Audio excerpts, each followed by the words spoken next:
Helicopter से हमला किया गया है। Mi-28 और Ka-52 से लगातार हमले जारी हैं। तो यूक्रेन पर हेलीकॉप्टर से हमला किया गया है। बड़ी खबर इस बीच आपको बता दें, Mi-28 और Ka-52 से हमला किया गया है। बड़ी खबर इस बीच, और ये तस्वीरें बहुत अहम। यूक्रेन पर आवाज सुनिएगा पहले एक बार।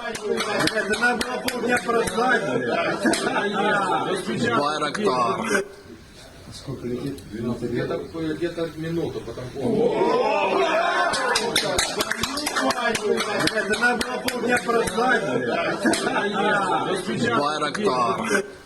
तो सबसे पहले ये एक्सक्लूसिव तस्वीरें आप सबकी टीवी स्क्रीन पर। यूक्रेन पर हेलीकॉप्टर से हमला बोला गया, जिसके बाद किस तरह से जश्न जो है वो मना रहे हैं रशियन सैनिक, आप अंदाजा लगा सकते हैं। एक्सक्लूसिव तस्वीरें हम आप तक दिखा रहे हैं, आप तक पहुंचा रहे हैं। हेलीकॉप्टर से हमला किया गया और ये टैंक जो है वो तबाह कर दिया गया।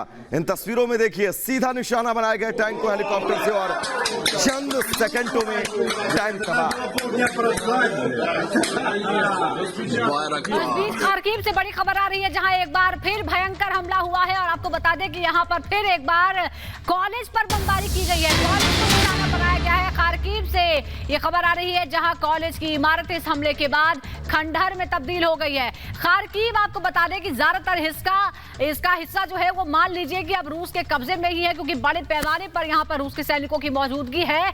हालांकि यूक्रेन भी लगातार प्रतिरोध कर रहा है, लेकिन आप देखिए खार्किव में कोई जगह सुरक्षित नहीं बची है। और ये इमारत हम आपको दिखा रहे हैं, ये ताजा तस्वीरें हैं। एक बार फिर हमले हुए हैं रिहायशी इलाकों के साथ ही इस बार कॉलेज की एक इमारत को निशाना बनाया गया। सुजाता, बिल्कुल हर दिन या फिर यूं कहें हर सेकंड खार्किव के लिए खतरे की घंटी और खतरा लेकर आता है। खार्किव 24 फरवरी वो तारीख जब यूक्रेन पर हमले की शुरुआत हुई, जिसके बाद लगातार खार्किव को निशाने पर लिया गया। और अब खार्किव के अंदर ये स्थितियां हैं कि खार्किव के तमाम इलाके अब बिल्कुल खत्म के मुहाने पर आकर खड़े हो गए हैं, खत्म के कगार पर आकर खड़े हो गए हैं। क्यों के करीब लगातार रशियन सेना जो है वो पहुंच रही है, लेकिन खार्किव को निशाना बनाया जा रहा है। खार्किव के रिहायशी इलाकों को, खार्किव के अस्पतालों को, खार्किव के उन तमाम इलाकों को जो बहुत जरूरी हैं आम लोगों के लिए, उनको निशाना बनाकर नेस्तनाबूद किया जा रहा है। और 16 दिन आप अंदाजा लगाइए, 16वां दिन है इस महायुद्ध का। अगर 16 दिन आप किसी शहर पर ताबड़तोड़ हमले करते हैं और वो भी रशियन सेना हमले करे, तो उस शहर की स्थितियां क्या कुछ होंगी, ये तस्वीर बयां कर रही है।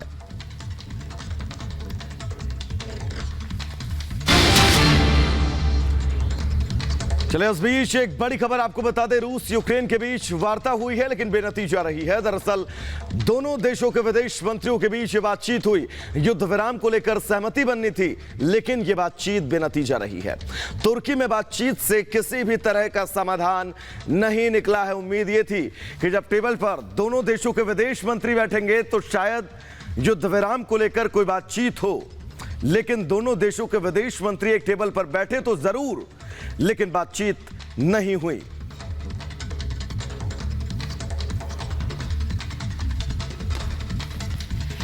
तो कोशिश की गई थी कि चर्चा करके युद्ध विराम हासिल कर लिया जाए, लेकिन विदेश मंत्रियों की सीधी बातचीत का भी कोई फायदा नहीं हुआ।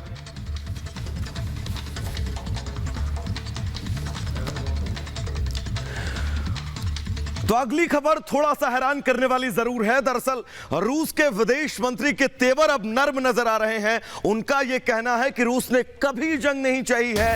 ये बहुत बड़ी खबर है, आप समझिएगा इस खबर के मायने क्या है। रूस के विदेश मंत्री, रूस लगातार 14 दिन से यूक्रेन पर हमले कर रहा है और इनके विदेश मंत्री सर्गेई का यह कहना है कि रूस ने कभी जंग नहीं चाही, तनाव खत्म करना चाहता है रूस। हर मीटिंग में शर्तें रखी जाती हैं, जिसके बाद सर्गेई का यह नर्म तेवर अपने आप में बहुत कुछ कहता है। सर्गेई लावरेव रूस के विदेश मंत्री हैं, उनका यह कहना है कि कभी रूस ने जंग नहीं चाही, रूस हमेशा से शांति चाहता था। 16 दिन किस तरह की जंग चल रही है, किस तरह से यूक्रेन के तमाम शहरों को खंडहर में बदला जा रहा है, यूक्रेन के तमाम शहरों को लाकर बिल्कुल खत्म के कगार पर खड़ा कर दिया गया है।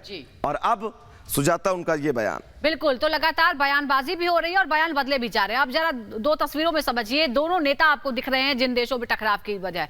रूस रुकने को तैयार नहीं है और यूक्रेन पीछे हटने को तैयार नहीं है, झुकने को तैयार नहीं है। ज़ेलेंस्की भी लगातार हमले कर रहे हैं, जहां उनकी सेना पलटवार कर रही है तो वो भी जुबानी पलटवार करने में पीछे नहीं है और लगातार इस तरह के बयान सामने आ रहे हैं। और अब दो तस्वीरों में आपको दिखाते हैं, विदेश मंत्री सरगेई लावरोव जो हैं उनके भी तेवर थोड़े नरम पड़ गए हैं। बिल्कुल, तो ये दो तस्वीरें, इन दो तस्वीरों के जरिए दोनों के मकसद क्या हैं आप बिल्कुल साफ समझ सकते हैं। और इस बीच लगातार बड़े बड़े आरोप और बड़े बड़े दावे सामने आ रहे हैं। ब्रिटिश पीएम बोरिस जॉनसन ने आरोप लगाया है, यह आशंका जताई है कि रूस जैविक हथियारों का इस्तेमाल कर सकता है। जी हाँ, तो दोनों खेमे एक दूसरे पर इस तरह के आरोप लगा रहे हैं। कुछ दिन पहले हमने आपको बताया था कि रूस का ये आरोप है कि यूक्रेन चोरी छुपे केमिकल वेपन्स बना रहा था, जैविक हथियार बना रहा था, बायोलॉजिकल वेपन बना रहा था। और ब्रिटिश पीएम कहते हैं कि ब्रिटिश पीएम बोरिस जॉनसन का ये कहना है, ये आरोप है कि रूस जैविक हथियारों का इस्तेमाल कर सकता है। जैविक हथियार, केमिकल हथियार पूरी तरह से प्रतिबंधित हैं क्योंकि ये मानवता के दुश्मन माने जाते हैं और तमाम तरह के जो पारंपरिक हथियार है उससे कहीं ज्यादा खौफनाक और भयंकर होते हैं। इसीलिए इन तमाम तरह के हथियारों पर पाबंदी है। और ब्रिटिश पीएम बोरिस जॉनसन जो लगातार यूक्रेन के समर्थन में खुलकर खड़े हैं, वो अब कहते हैं कि रूस इस दौरान इस युद्ध में जैविक हथियारों का इस्तेमाल कर सकता है। और अगर ये आशंका सच साबित होती है तो फिर आप अंदाजा नहीं लगा सकते कि कितना भयानक ये हो सकता है। सुजाता, बिल्कुल सोचिए, पहले रूस की तरफ से यह कहना कि यूक्रेन जैविक हथियार बना रहा है और अब ये जैविक हथियार के जरिए रूस पर हमला करने की तैयारी कर रहा है और अमेरिका मदद कर रहा है, ये बात रूस की तरफ से कही गई। ज़ेलेंस्की आते हैं, वो कहते हैं कि इन दावों में जरा से भी सच्चाई नहीं है। अमेरिका का वो साथ लेकर जैविक हथियार यानी कि न्यूक्लियर वेपन जो है वो नहीं बना रहा है। और साथ ही उनका यह भी कहना था कि विश्व जानता है यूक्रेन कैसा देश है। लेकिन बड़ा सवाल यह है, अब बोरिस जॉनसन का यह कहना इन सब प्रकरण के बीच कि रूस जो है वो कभी भी जैविक हथियार से हमला कर सकता है, यानी कि जैविक हथियार का इस्तेमाल का आरोप अब रूस पर बोरिस जॉनसन के जरिए लगाया गया। यानी कि ये तीन पहलू आप समझिए, जैविक हथियार यानी कि न्यूक्लियर वेपन को लेकर अब तीन देश जो हैं वो लगातार एक दूसरे के पर आरोप प्रत्यारोप कर रहे हैं कि आप न्यूक्लियर वेपन का इस्तेमाल कर सकते हैं, आप न्यूक्लियर वेपन का इस्तेमाल कर सकते हैं और केमिकल वेपन का आप इस्तेमाल कर सकते हैं। आप ये समझिए कितना खतरनाक ये हो सकता है। तो चलिए पुतिन की हिट लिस्ट अब आपको समझाते हैं। दरअसल 16 दिन से यह जंग लगातार जारी है और आज इस जंग का 16वां दिन है। भारी नुकसान यूक्रेन के तमाम शहरों को यूक्रेन को अब तक पहुंचाया गया है। 12,000 सैनिक जो हैं वो अब तक ढेर कर दिए गए हैं। दुनिया में अब पुतिन जो है वो गिरते नजर आ रहे हैं। आप समझिएगा, यूक्रेन को समर्थन जो है वो दुनिया के तमाम देश देते हुए नजर आ रहे हैं। जंग लड़ने के लिए हथियार दिए जा रहे हैं यूक्रेन को। तमाम देशों के नाम भी हम आपको बता रहे हैं। कूटनीतिक युद्ध भी इस दौरान छेड़ा जा रहा है यूक्रेन के समर्थन में। कूटनीतिक युद्ध भी, रूस पर कई तरह के प्रतिबंध तमाम देश लगा रहे हैं। भारी आर्थिक नुकसान जो है वो भी पहुंचाया जा रहा है रूस को। 4 बैंकों पर पूरी तरह से पाबंदी लगा दी गई है। पुतिन विदेश मंत्री की एंट्री कई देशों में बैन कर दी गई है। रूस के लिए कई देशों ने अपने एयर स्पेस तक पूरी तरह से ब्लॉक कर दिए हैं। यूक्रेन की सैन्य मदद, आर्थिक मदद तमाम देश कर रहे हैं। एरोलिफ्ट के लिए स्पेस जो है वो बंद कर दिए गए हैं। रूस के लिए, रूस की सरकारी विमान कंपनी है जिसको लेकर तमाम तरह के प्रतिबंध जो हैं वो अब कई देशों ने लगा दिए हैं। रूस के 5 बैंकों पर प्रतिबंध लगाया है। अब आप समझिए रूस कितना बैकफुट पर जा रहा है। पुतिन की संपत्ति भी फ्रीज करने का ऐलान इन बैंकों की तरफ से कर दिया गया है और साथ ही ये कहा गया है कि वो पुतिन की सारी संपत्ति को जब्त कर लेंगे। पुतिन की हिट लिस्ट आप समझिए इस ग्राफिक्स के जरिए। प्राइवेट जेट के लिए भी एयर स्पेस बंद कर दिया गया है, यानी कि प्राइवेट जेट भी अगर आप लेकर जाते हैं तो कोई देश आपको एंट्री नहीं देगा। तमाम ऐसे देश है। यूक्रेन को हथियार सप्लाई लगातार की जा रही है। तमाम देश यूक्रेन को हथियार पहुंचा रहे हैं। सैन्य उपकरण यूक्रेन को भेजे जा रहे हैं कि इन सैन्य उपकरणों के जरिए यूक्रेन जो है वो जंग लड़े सीधा रूस से। 4 रूसी बैंकों पर कई देश अब तक एक्शन ले चुके हैं। बैंकों की संपत्ति को भी जब्त करने का ऐलान कर दिया गया है। अब आप समझिए कितनी बड़ी बात है ये।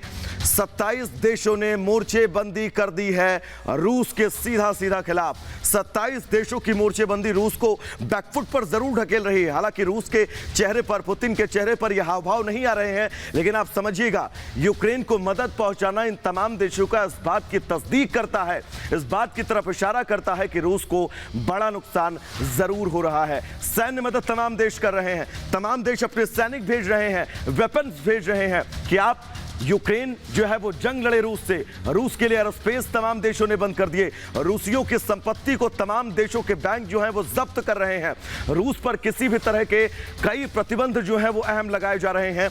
और इन तमाम चीजों के जरिए आप बहुत आसानी से समझ सकते हैं कि तमाम देश रूस को अब बैकफुट पर ढकेल रहे हैं। सुजाता हमारी सहयोगी बताएंगे अगली बड़ी खबर उस बीच क्या आ रही